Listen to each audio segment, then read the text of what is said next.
Bem-vindo ao programa Brasil Seguro. Eu sou Alberto Pfeiffer, o seu anfitrião, coordenador do Grupo de Análise de Estratégia Internacional em Defesa, Segurança e Inteligência, o DSI, da Escola de Segurança Multidimensional, Instituto de Relações Internacionais, da Universidade de São Paulo, em cooperação com o Instituto de Estudos Avançados da USP. O Brasil Seguro é uma iniciativa do DSI da USP e da IPTV, seu canal 579 na banda KU, 23 da nova Parabolic Sky, pelo Instagram, TikTok, YouTube, www.iptv.com.br, @IPTVOficial. A IPTV está disponível para mais de 17 milhões de domicílios, alcançando cerca de 55 milhões de telespectadores por todo o Brasil, inclusive você, a sua família e a sua comunidade. Toda semana, o Brasil Seguro se dispõe a tratar de algum tema da segurança, no sentido amplo, a sua percepção de segurança, segurança ligada a você como pessoa, como consumidor, como empreendedor também, como empresa, enfim, todas as condições para que as pessoas possam prosperar nas suas atividades e buscando sempre um especialista que vem contar para nós a sua experiência pessoal e aprofundar a temática específica com que ele ou ela lida. Nesta semana, nossa convidada é a doutora Marina Brecht, advogada, mestre em Direito Penal, com especialização na área da criminalidade ambiental, da criminalidade ligada a aspectos da extração de recursos naturais do meio ambiente, tais como o ouro, e que vai nos ajudar a compreender melhor esses aspectos da segurança, tanto do ponto de vista macro, quer dizer, o Brasil, o crime ambiental, as repercussões para a inserção internacional do nosso país, como aspectos micro, os danos que esse tipo de criminalidade pode causar às comunidades, às atividades legais situadas nessas comunidades, nesses espaços de atuação. Enfim, Marina, muito bem-vinda ao Brasil Seguro, um prazer tê-la conosco. Muito obrigada pelo convite, Alberto. É um prazer estar aqui para compartilhar um pouco desse tema que é tão importante para a segurança pública no geral e que, enfim, me fascina também. Muito bem. Você, bacharel em Direito, foi para a área do Direito Penal, quer dizer, lida com crime, crimes contra a vida, crimes contra o patrimônio, e em algum momento passou a se interessar também pela criminalidade ligada ao tema ambiental, com uma repercussão sobre a percepção que outros países têm do Brasil, nosso lugar na comunidade internacional. Conta um pouco como surgiu esse teu interesse, como você encaminhou a tua parte de pesquisa, a tua parte acadêmica. Bom, Alberto, acho que desde o início da faculdade eu sempre me interessei mais por direito penal, mas eu nunca me vi, talvez, trabalhando tanto com esse direito penal muito de sangue, coisa e tal. E no meio da graduação me surgiu uma oportunidade de fazer um intercâmbio, e durante esse intercâmbio eu fiz uma disciplina de direito penal econômico, que abriu meus olhos, enfim, para essa outra seara do direito penal, que trabalha um pouco mais com esses delitos que tem essa cara um pouco mais financeira. E ao mesmo tempo eu cresci no campo, então eu sempre tive um pouco essa ligação com o ambiental. Em um determinado momento, e aqui isso conecta basicamente toda a agenda de pesquisa que eu passei a desenvolver. Por curiosidade, existe uma série na Netflix e eu recomendo a todo mundo que está assistindo, que se chama Na Rota do Dinheiro Sujo. E cada episódio dessa série trata de algum tipo de fraude empresarial, algum tipo de esquema financeiro envolvendo corporações. E existe um episódio dessa série que se chama Ouro Sujo, que fala justamente sobre como o garimpo ilegal na América Latina, esse ouro, por um lado, vai parar na América do Norte, no Oriente Médio, e como esse dinheiro ajuda a financiar os cartéis de drogas que tem aqui na nossa região. E aquilo me fascinou, assim. E desde então eu passei a trabalhar, a orientar tanto a minha carreira como advogada, como pesquisadora para essa área um pouco mais situada dentro dos delitos econômicos, da prevenção à lavagem de dinheiro, e encontrei essa intersecção entre lavagem de dinheiro e crime ambiental. Eu sei que a lavagem de dinheiro não é a primeira vez que aparece aqui no programa, e o convidado que falou sobre isso no programa que eu assisti mencionou que prevenção à lavagem de dinheiro dentro de todas as áreas do direito, fazendo aqui uma assimilação com a medicina, seria quase como cirurgia do dedo mindinho. Eu acho que a gente começar a falar sobre economias ilegais, a intersecção financeira disso dentro da área ambiental, é quase como a cirurgia da ponta do dedo mindinho. Então, é um cenário específico, mas é uma preocupação crescente dentro de organismos internacionais que muito provavelmente renderá uma boa pauta pelos próximos anos. Perfeitamente. A questão do garimpo é uma questão disseminada por todo o território nacional e regiões vizinhas. A Amazônia toda é considerada uma grande reserva de minerais raros, terras raras, minerais críticos, o ouro principalmente. Atrai populações, garimpeiros e organiza economicamente comunidades e novas ocupações populacionais em torno do garimpo. Às vezes se acha uma boa jazida, dinheiro rápido, fácil. Esse garimpo, que era uma atividade de profissionais especializados, já tinha uma repercussão no sentido de, às vezes, envolver desmatamento, poluição de cursos d'água devido ao uso de mercúrio, uso também de motores, então derrama óleo diesel, acaba, enfim, tendo um impacto ambiental localizado e alguma disrupção ali social ambiental, contato com populações nativas, indígenas, tráfico de pessoas, prostituição, enfim. O que parece estar acontecendo recentemente, e isso diz muito respeito ao interior do país e à Amazônia, também é um domínio dessa atividade, ou uma conexão dela com a grande criminalidade transnacional. O narcotráfico, por exemplo, encontra no garimpo ilegal uma maneira não só de ter uma exploração econômica subalterna, mas também uma maneira de lavar dinheiro. Como é que você vê isso? Quer dizer, a complexidade, o garimpo, em primeiro lugar, sendo ele mesmo uma atividade econômica, mas também com muitas facetas de ilegalidade, ambientais, financeiras e outros delitos, e, ao mesmo tempo, essa conexão com o crime organizado transnacional. Bom, Alberto, eu acho que antes de tudo a gente está passando por um momento geopolítico muito sensível envolvendo a Amazônia, a transição energética, e existe todo um contexto que fortalece essa agenda e, enfim, chama a atenção que nós precisamos olhar para isso. Então, por exemplo, no ano passado a COP foi sediada no Pará. A COP é a Conferência das Partes no âmbito da Organização das Nações Unidas. As partes são todos os países aderentes a um convênio chamado Acordo de Paris, que disciplina, ou tenta disciplinar, os níveis de emissão de gases de efeito estufa. Cada ano, as partes, os países, se reúnem para reverem o andamento dessas negociações, os compromissos assumidos e definirem agendas para o ano seguinte. O Brasil é o atual secretário-geral da COP, assumiu em Belém ano passado e vai levar esse encargo até o final deste ano de 2026. E, portanto, é uma agenda muito importante para o Brasil, que é uma potência ambiental, e o Brasil hoje é o presidente, né, dessa iniciativa. Exatamente, o Brasil é o presidente dessa iniciativa, sediou a conferência dentro da Amazônia, e todos nós sabemos que a Amazônia é uma peça-chave quando a gente está discutindo desde transição energética, a contenção de aquecimento global, e também quando a gente fala das economias que se desenvolvem ali dentro da floresta. E é aqui que a gente começa a chegar no garimpo. A gente está falando, só a Amazônia brasileira, a gente está falando de uma área de mais de 4 milhões de quilômetros quadrados e também uma área de floresta que fica numa zona de fronteira.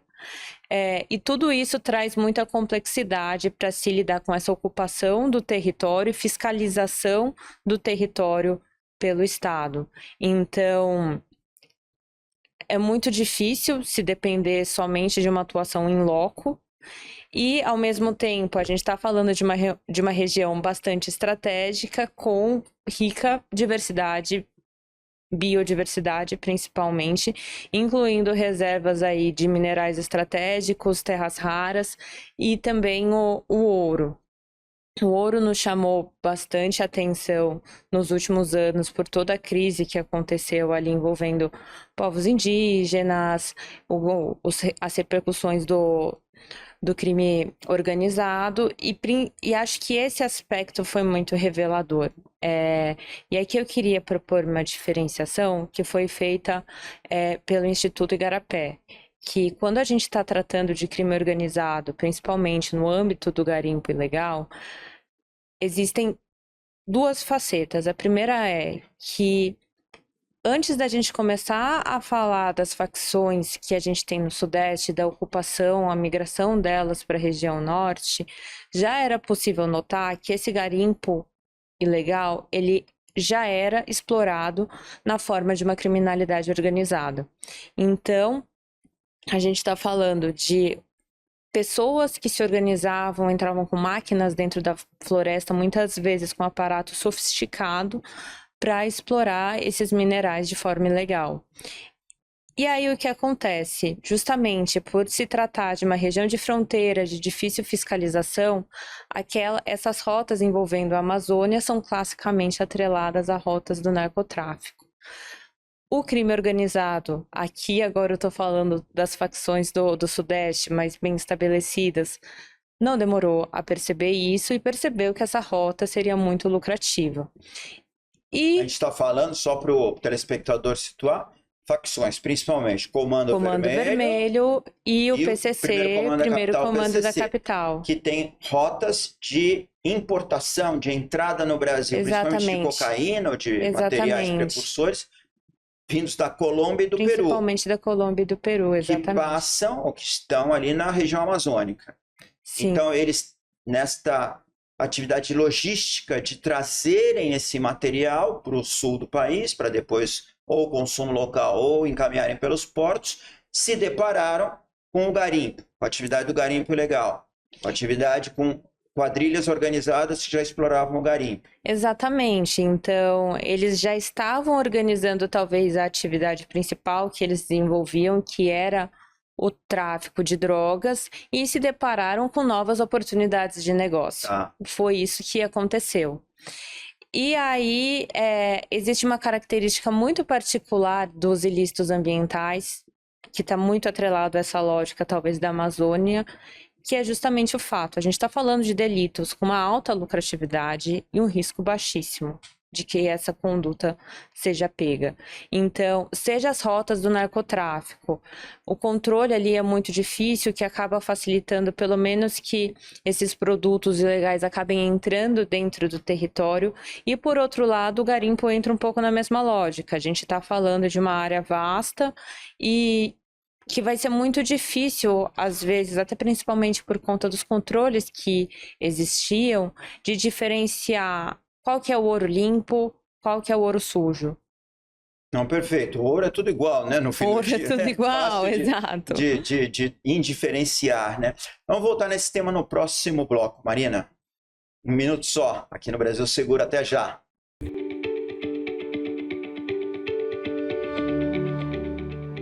Olá, bem-vindo de volta ao programa Brasil Seguro, nesta semana, examinando aspectos ligados à segurança criminal, econômica, ambiental, crime organizado na Amazônia, os delitos ali verificados, o narcotráfico, o garimpo ilegal e suas repercussões, desmatamento ilegal, o crime contra a biodiversidade, tráfico de pessoas, poluição associada, derramamento de garimpo e outros delitos. Enfim, se forma nesta intersecção entre o crime organizado voltado ao ouro, ao garimpo ilegal, e o narcotráfico, uma complexidade que nós estamos examinando com a doutora Marina Abrecht, mestre em Direito Penal, especialista nessa temática. Marina, então você nos contava que as facções do sul-sudeste do Brasil buscam a rota logística que passa pela Amazônia para trazer cocaína, e em algum momento elas percebem que tem uma outra atividade lucrativa chamada garimpo ilegal. Se aproximam destas organizações criminosas e daí o baixo risco, porque o território é imenso, as autoridades estatais não conseguem dar conta de perseguir todos ao mesmo tempo, além do que é fácil se evadir, é só fugir para a mata, digamos assim. Então, uma grande oportunidade. E aí, o que que acontece? Como é que está a situação hoje? Bom, Alberto, foi percebido que essa oportunidade passou a ser explorada. Os dados que a gente tem de recolhimento de CEFEM do ouro, que é uma contribuição que incide. CEFEM é um imposto, uma Isso, é contribuição, um tributo, um né? tributo que É, incide basicamente por você explorar uma atividade mineral, de você tá. extrair algo. É, a CEFEM do ouro disparou ali desde 2016, principalmente na região do Pará, indicando o quê? Tem muito ouro saindo dali. Tá. Só que é um tributo que ele não diferencia o que é ouro limpo, o que é ouro Para o sujo. pessoal entender, quer dizer, o garimpeiro está lá fazendo sua atividade, ele recolhe uma quantidade de ouro, né, aquele ouro bruto, e aí ele leva onde? Na Caixa Econômica Federal, no Banco do Brasil, e onde que ele emite essa CEFEM? Ele leva esse ouro que foi garimpado para um lugar que a gente chama, a sigla é PCO, Primeiro Posto de Compra de Ouro, Tá. que está ligado a uma distribuidora de valores e títulos mobiliários. Setor Setor privado, financeiro, setor financeiro, âmbito da CVM, Banco Banco Central, Central, tá. E exatamente. lá ele faz um documento, ele pesa aquele ouro, ele pode dizer, eu quero recolher CEFEM para Ele 1 tonelada de pesa ouro. ele entrega o ouro e ele entra para dentro do sistema financeiro. Tá, aquele ouro está registrado agora. Passa a ser registrado. Tá. Conforme o próprio Banco Central diz, as DVTMs, essas distribuidoras, em conjunto com as PCO, são basicamente o braço financeiro do Banco Central lá dentro do garimpo. Agora, esse ouro não é o ouro do garimpo, pode ser qualquer ouro. É aí que vinha o nosso grande desafio, Alberto, porque em uma lei em 2013 foi estabelecido o que a gente chama de presunção de boa-fé da primeira adquirência do ouro. Basicamente, o garimpeiro levava esse ouro até esse primeiro posto de compra e presumia-se verdadeira a informação que ele dava a respeito de onde ele tirou aquele ouro. Então, ele poderia falar, basicamente, tirei ali daquela jazida que está legalizada, tá aqui todos os documentos, coisa e tal. Então, ninguém ia lá checar Se se aquilo é aquilo garimpo era, legal ou se ilegal. aquilo era garimpo ilegal, se era garimpo legal, e Tá. se aquela informação realmente correspondia à verdade. Então, o que passou a acontecer? Essa atividade aurífera no norte explodiu, tinha muito ouro entrando para dentro do sistema financeiro e todo mundo começou a ver, tipo, não, peraí, tem alguma coisa de errado aqui, não tá batendo. Eu conversei uma vez com uma procuradora do Ministério Público Federal, que é basicamente quem conduz uma investigação sobre isso, e ela atuou bastante tempo no Pará e ela disse: olha, se os dados correspondessem à verdade, tem lugares que teria que ter um buraco equivalente a um prédio de 12 andares, considerando tudo que se disse que saiu de ouro de lá. E você vai até o lugar e não tem. É um garimpo legal, está Exato. legalizado, só que sai mais ouro do que seria Sai razoável mais ouro do esperar. que seria razoável esperar. Ou também a gente tem situações de ouro que entrou no sistema, você vai checar a informação da jazida de onde ele teria saído, e é uma área que está intacta. Nunca Tá. houve, apesar de ter tido autorização para que fosse explorada ali a atividade de garimpo de ouro, Nunca aconteceu. nunca aconteceu, mas está dizendo que o ouro saiu de lá. Então, eu Então, é um percebi. garimpo laranja, É um digamos. garimpo laranja. Exatamente. Então a gente tinha essa situação de garimpo laranja, a gente tinha a situação de garimpo sobreexplorado, Tá. enfim, todos esses expedientes de falsidade ali nessa entrada do ouro no sistema financeiro. E o garimpeiro ele tem que entregar o ouro ou ele só fala, ó, te retirei tanto de ouro e aí ele pega esse. Aí ele pode vender esse ouro para um terceiro? Como é que funciona? Então, a regra é que ele é obrigado a vender esse ouro Nesse nesse, posto. nesse Tá. posto que Que existe. ele fez o comunicado. Tá. Mas é uma situação bastante complicada, Alberto, porque, de novo, a gente está falando de uma zona de fronteira, de algo que não é tão claro assim. O que a regra diz é esse ouro precisa ser vendido imediatamente para o PCO depois que ele sai Tá. do garimpo. Mas aí, até dando um salto para frente, para voltar para trás, essa regra da presunção da boa-fé, ela foi julgada inconstitucional há pouco tempo pelo Supremo Tribunal Federal, ou seja, ela não vale mais. Tá. E o que se observou depois disso, assim, a gente pode entrar um pouco mais em detalhes sobre isso, mas a gente fortaleceu bastante esse sistema de controle da entrada do ouro dentro do sistema financeiro. É que a tal da CEFEM caiu, indicando, olha, tá saindo menos ouro.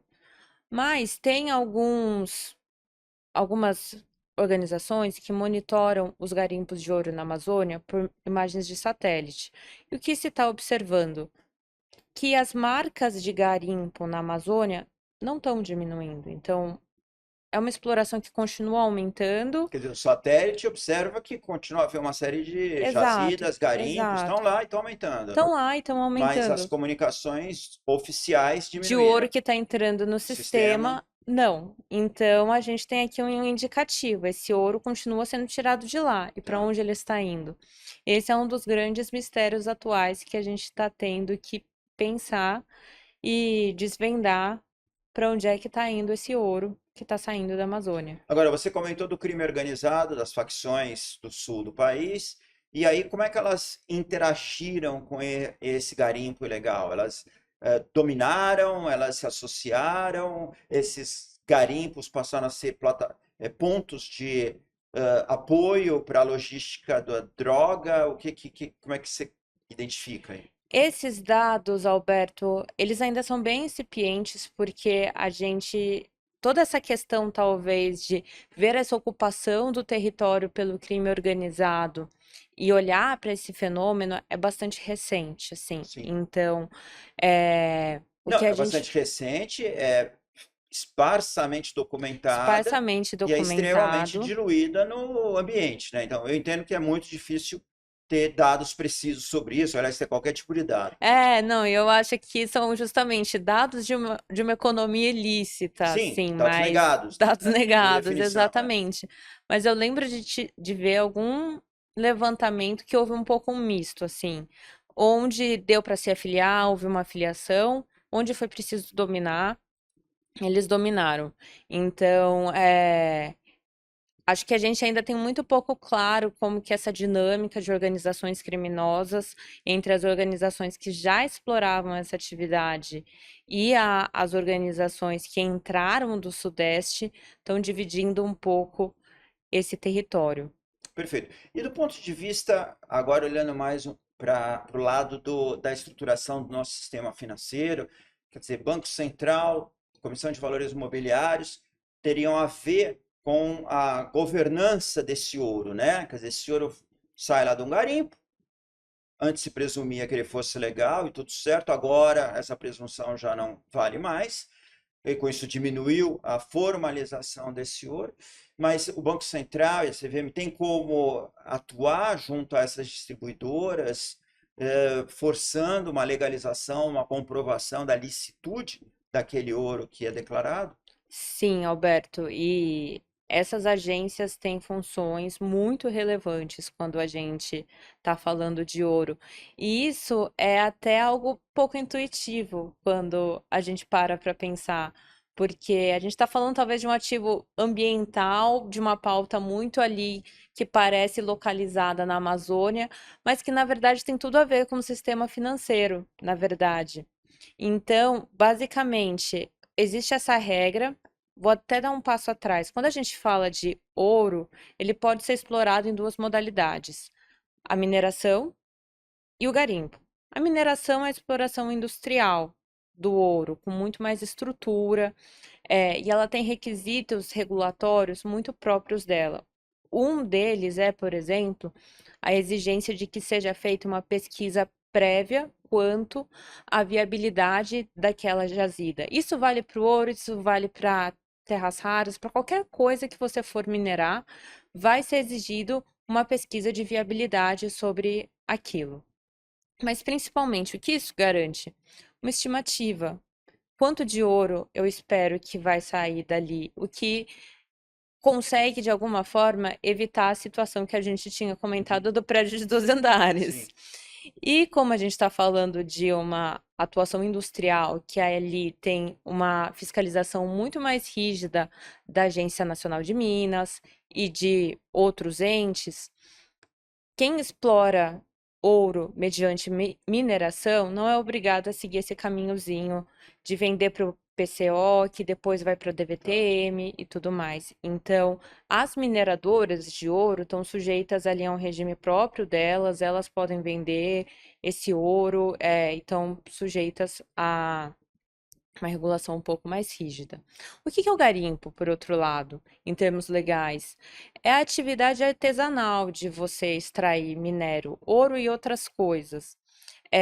E o que é interessante é que quando a gente olha para a regulação, ainda parece aquela coisa meio pitoresca do cara com uma picareta que vai garimpar ou extrair algum minério.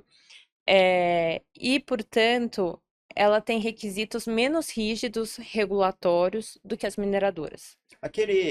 O garimpo que usa o mercúrio, do mergulho, aquilo lá é considerado garimpo ou mineração? Garimpo, Garimpo, né? Aquelas garimpo, balsas na Amazônia, garimpo. o sujeito mergulha, aspira, é isso que eles Isso, fazem, né? garimpo. Aí sobe aquele cascalho e ele é Sim, isso é filtrado tudo ali, né? Isso garimpo. é garimpo, É tá? garimpo.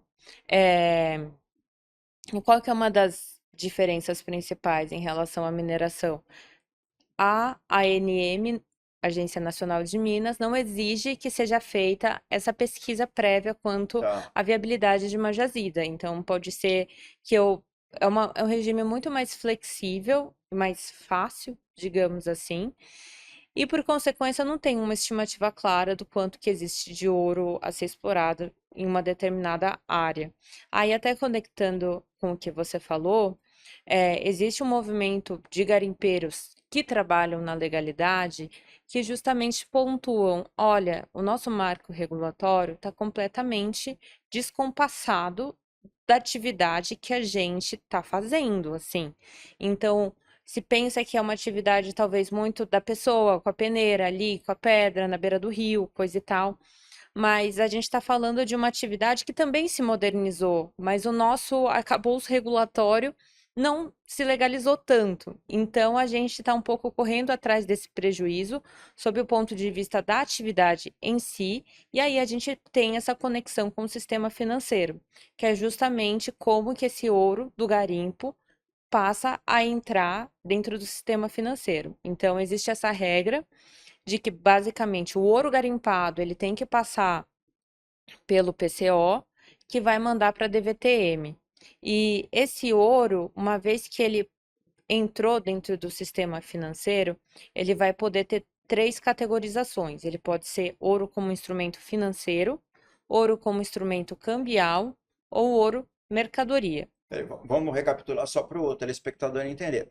Então, tem o garimpeiro. Garimpo é uma atividade artesanal. Pode ser uma Exatamente. pessoa, pode ser uma turma de pessoas, né, uma equipe.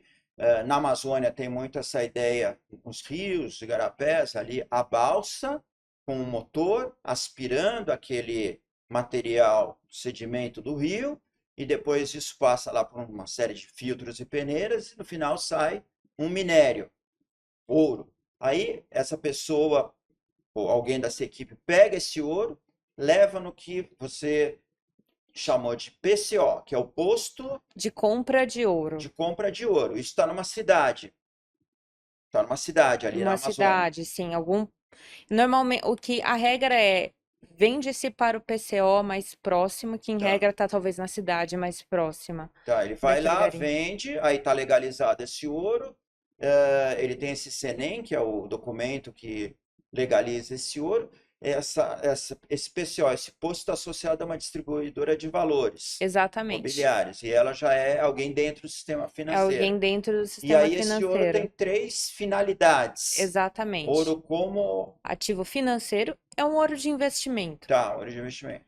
O ouro como instrumento cambial Como Tá. se fosse um euro, um dólar. Tá. Basicamente, eu troco real por ouro, Tá. dentro de uma determinada cotação. Ou o ouro mercadoria, que é esse destinado, por exemplo, às joalherias, para poder fazer A um colar, a indústria. indústria Tá, que perfeito. precise usar esse material. Vamos voltar nesse aspecto no próximo bloco. Próximo bloco do Brasil Seguro, daqui a 1 minuto. Muito obrigado, até já. Acompanhar a programação da IPTV ficou ainda mais fácil. De qualquer parte do mundo, você pode assistir tudo ao vivo por meio do aplicativo IPTV Play, disponível para Android e iOS. Pelo site www.iptv.com.br. E se quiser rever nossos conteúdos, basta seguir a página da IPTV no YouTube, clicar no sininho para ativar as notificações de vídeos novos e ficar por dentro de tudo. Aproveite para assistir nossos programas também pelo YouTube. Venha ser integrante do nosso time. IPTV, a TV que cresce com você. Olá, bem-vindo ao Brasil Seguro, nesta semana examinando a criminalidade na Amazônia, o garimpo legal, o garimpo ilegal, o ouro que está conectado com outros tipos de delitos transnacionais, enfim, a segurança ambiental, a segurança ligada ao bioma amazônico e a nossa convidada, a doutora Marina Brecht, mestre em Direito Penal, especialista nessa temática.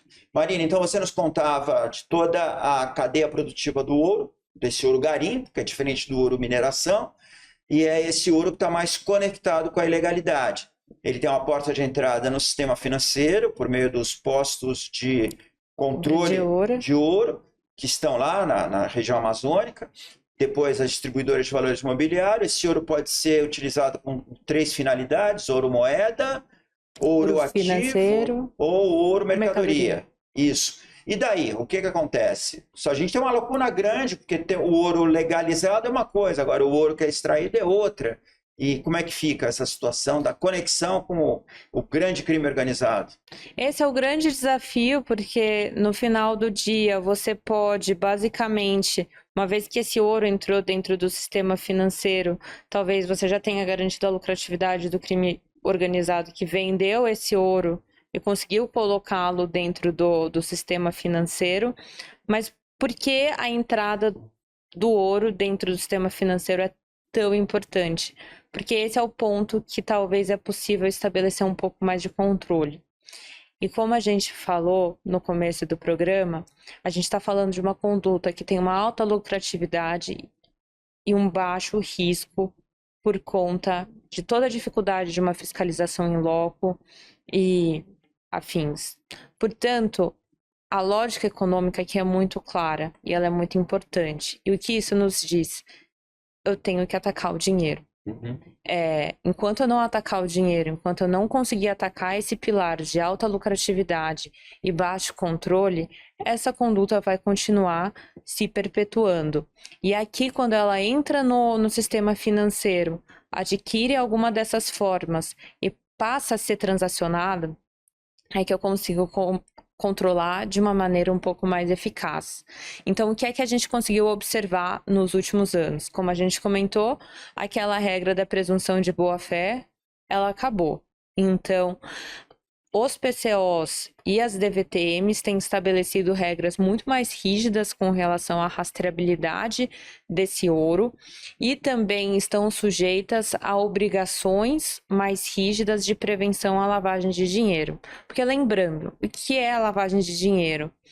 Você tem um produto de crime, ou seja, um dinheiro sujo que eu posso ter obtido com tráfico de drogas, com estelionato, ou qualquer outra coisa, e eu faço ele passar por uma série de transações para que ele pareça limpo no final do dia. É bastante literal, né? Tipo, eu tenho dinheiro sujo e eu faço de tudo para lavá-lo e para que ele apareça limpo na outra ponta. E principalmente, como a gente está falando de condutas que dependem muito desse mascaramento do dinheiro, de ocultação, de dissimulação, de falsificações, é muito difícil para o Estado sozinho conseguir identificar esse tipo de prática criminosa. Então, quando nós começamos a estruturar o sistema de prevenção à lavagem de dinheiro lá na década de 80, e aqui existe uma conexão fantástica, porque ele começou a ser pensado justamente para combater os grandes cartéis de droga, porque se percebeu que Isso lá atrás. lá atrás, lá na década de 80, porque se percebeu, eu prendo alguém que está ali vendendo droga na rua, no outro dia vai ter uma pessoa no lugar. Uhum. E sucessivamente, eu estou falando de pessoas substituíveis ali. E que, de novo, são crimes novamente ligados à questão econômica. Então, enquanto não se atacasse o dinheiro dessas facções, o dinheiro desses cartéis, essas práticas iam continuar acontecendo. Então, diante da dificuldade de se articular esse sistema e de o Estado sozinho conseguir pensar tudo isso, foi criado um sistema de cooperação obrigatória com alguns setores que estão um pouco mais expostos a lavagens de dinheiro. E quem são eles? Sistema financeiro, por exemplo. O sujeito, não sei, vende droga o dia inteiro, pega um saco de dinheiro, leva no banco e deposita. O mercado de bens de luxo também, imóveis e afins. Então, o ouro, ele já estava um pouco dentro dessa lógica. O ouro é extremamente vantajoso pro Extremamente crime, vantajoso. porque ele é indiferente, não dá para dizer se aquele ouro é ruim ou é bom, de onde veio, você derrete o ouro, ele tem um valor muito concentrado, Sim, é fácil de ser transportado, Fácil ele de ser vale em qualquer lugar do mundo, quer dizer, eu com um pouco de ouro eu posso trocar por arma, eu posso trocar por algum bem legal e posso levar para outro país, enfim, é talvez o melhor ativo para se lavar dinheiro. exatamente. E você pode trocar ele diretamente por outra mercadoria, ou em última instância, você pode pegar aquele ouro e colocá-lo dentro do sistema financeiro e receber dinheiro em troca para que você Já troque lavou. por outras mercadorias. Quer Exatamente. dizer, ele vale para os dois lados. Ele vale para os dois lados. No fluxo financeiro do ilícito e vale para lavagem diretamente. Para lavagem do dinheiro diretamente. Então, como que essa lógica de prevenção à lavagem de dinheiro, ela se acopla ao ouro? Por um lado, já se era percebido que, por exemplo, o mercado de joias, ele era sensível à lavagem de dinheiro. E o ouro entra dentro do sistema financeiro também. Então, a gente estava um pouco meio caminho andado, assim. Só que o que acontecia em relação a como o ouro era tratado dentro da prevenção à lavagem de dinheiro? Vou voltar no exemplo da joalheria. O que se imaginou quando se disse joalheria é obrigada a colaborar com o Estado em medidas de prevenção à lavagem de dinheiro? E o que são essas medidas? Reportar a operação suspeita para o COAF, saber para quem é que você está vendendo, esse tipo de coisa. Só que o que se pensava em relação às joalherias? De novo, o exemplo do cara que talvez vendeu droga o dia inteiro na rua, vai pegar um saco de dinheiro, vai chegar numa joalheria e vai falar: eu quero comprar esse colar com esse dinheiro sujo que veio do tráfico de drogas. Então, se presumia de alguma forma que o ouro daquele colar, o ouro que aquela joia foi comercializada, era um ouro limpo. E a mesma coisa valia para dentro do sistema financeiro. Quando eu estou falando, talvez, em operações suspeitas de lavagem de dinheiro com ouro financeiro, talvez se estivesse pensando em algum tipo de operação envolvendo uma empresa laranja, em que a instituição financeira está olhando para a sua base de clientes, porque está acontecendo ali na operação dela. Novamente, se presumia que toda essa operação com ouro era legítima. Não se questionava muito a origem desse ouro e a legalidade dele. Mas todo esse fenômeno que a gente viu se desenrolar nesses últimos 10 anos, basicamente, mudou esse paradigma. Então, o que a gente tem hoje é um reforço para que essas pessoas envolvidas na cadeia do ouro controlem a origem. Olhem se o ouro que está sendo comprado é um ouro legalizado. Elas são legalmente corresponsabilizáveis? Elas podem ser investigadas, e elas podem responder administrativamente perante o Conselho de Atividades Financeiras, o COAF, que é a nossa instituição de inteligência financeira e responsável pelas questões envolvendo prevenção à lavagem de dinheiro. Então, acho que foi 2024 que o Banco Central editou uma carta circular que eles têm que discrimina basicamente as operações suspeitas de órgãos que estão ali dentro do guarda-chuva deles de fiscalização, especificamente sobre o ouro. E o que é que mudou? Foram estabelecidas ali operações suspeitas específicas para a primeira aquisição do ouro e para as operações subsequentes. Então, e essa questão, Alberto, de você criar obrigações específicas sobre a primeira aquisição do ouro é uma mudança de paradigma muito grande para o nosso sistema de prevenção à lavagem de dinheiro e que reflete, talvez, não apenas para o ouro, mas para o que a gente está enfrentando como um todo, porque está dizendo, basicamente, para o recado que se passa. O ouro agora é obrigatório. Você tem que olhar de onde está vindo a sua mercadoria. Você tem que olhar de onde vem esse ouro e se a procedência dele é lícita. Se você não fizer isso, você poderá ser responsabilizado. Você poderá ser investigado, eventualmente pela polícia, enfrentar um processo administrativo aqui perante o COAF e tudo mais. E o que a gente tem observado, principalmente com essas informações recentes envolvendo infiltração do crime organizado em economias lícitas e todo esse momento geopolítico que a gente tem vivido, com pressões dos Estados Unidos por um aumento do controle das nossas facções e também mesmo vindo do novo acordo entre União Europeia e Mercosul, seja talvez um reforço disso. Você precisa saber de onde o seu ativo está vindo. Você precisa ter essa rastreabilidade completa, porque pode ser que você esteja vendendo um ativo sujo. Não, perfeito. Eu quero lembrar um aspecto, Marina, que você puxou agora, que é essa dimensão geopolítica, essa dimensão internacional, que o ouro ele não serve só para criminalidade, no aspecto de ser facilmente transportável, aceito em qualquer lugar do mundo, mais até do que moedas, né? Você consegue comprar o que você quiser usando o ouro, às vezes com moedas nacionais você não consegue. Ele é fácil de ser transportado, fácil de ser dissimulado dentro de outras mercadorias, mas ele também para os países, para os governos, ele é um ativo de elevada liquidez e uso, né? Para pagamentos legais, e às vezes nem tanto, coisas registráveis ou não. Todos os bancos centrais têm reservas em ouro e aumentam essas reservas periodicamente. Em momentos de instabilidade internacional, mais ainda. O ouro é considerada a última riqueza, por assim dizer, né? Sim. A máxima, o material que mais significa uma reserva de valor. Na Venezuela, assim como no Brasil, toda a região amazônica, há muita atividade de garimpo legal. E garimpo legal também, o garimpo registrado. Em algum momento, a Venezuela passou a produzir muito ouro e negociar muito ouro.